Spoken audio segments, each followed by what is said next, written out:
दिवसाची सुरुवात येशूबरोबर. हल्लीच्या जगामध्ये सकाळी 9 ते संध्याकाळी 5 असं काय नोकरीचा कुठला फिक्स टाईम नाही आहे. हल्ली वर्क फ्रॉम होमचं आपण वर्क फ्रॉम होम करतो आणि हे काम खूप प्रचलित झालेलं आहे आणि घरूनच काम करायचं. आपण बघतो की एक फोन एक लॅपटॉप हा हातात असला की मनुष्य कुठूनही काम करू शकतो. योहान शुभवर्तमान ह्याचा 4था अध्यायामध्ये बघा, आपण येशू व शमरोनी स्त्री ह्यांच्याविषयी वाचतो.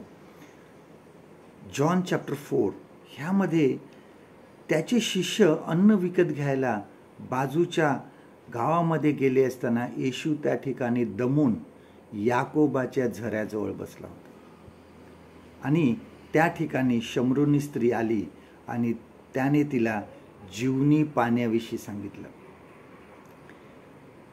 आणि ती त्यानंतर लगेच नगरात गेली येशूविषयी सांगायला. ज्यावेळेस त्याचे शिष्य परत आले आणि त्यांनी त्याला खायला विनंती केली तर त्यावेळेस येशूने त्यांना म्हटलं की तुम्हाला ठाऊक नाही असे अन्न माझ्याकडे आहे. ह्या उतार्यामध्ये किंवा ह्या पॅसेजमध्ये आपण ज्यावेळेस बघतो की येशू एका ठिकाणीच दमून बसला होता, शांत बसला होता, त्याच ठिकाणाहून त्याने देवाचं काम केलं.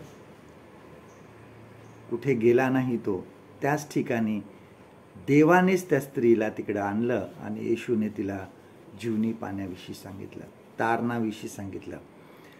बऱ्याच वेळेस आमच्या जीवनामध्ये सुद्धा आम्हाला असं वाटतं की आता कुठे जातोय आम्ही, वय झालं किंवा मला काहीतरी शारीरिक त्रास आहे, मी एकाच जागी बसलेलो आहे.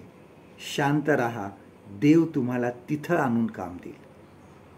ज्या जागी तुम्ही आहात त्या जागेवर देव तुम्हाला त्याच्या कामाची संधी उपलब्ध करून देईल.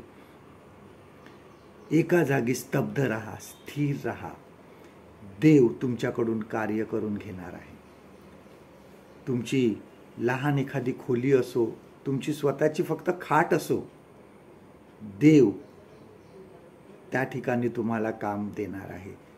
ती जागा तुमची लहान असो मोठी असो, एका जागी बसलेले असो, ती जागा तुमच्यासाठी याकोबाचा झरा असेल. आज वाट पहा की देव तुम्हाला कोणाकडे पाठवत आहे, कोणाला तुम्हाला देवाची सुवार्ता सांगायची आहे आणि त्यांना तारणाचा मार्ग दाखवायचा आहे. आजचं देवाचं वचन आपल्यासाठी हे आहे, योहान शुभवर्तमान 4था अध्याय आणि 34वे वचन. Gospel of John chapter 4 and verse 34. येशू त्यांना म्हणाला, ज्याने मला पाठवले त्याच्या इच्छेप्रमाणे करावे व त्याचे कार्य सिद्धीस न्यावे, हेच माझे अन्न आहे. परमेश्वर करो आजचा दिवस तुमचा आशीर्वादित करो.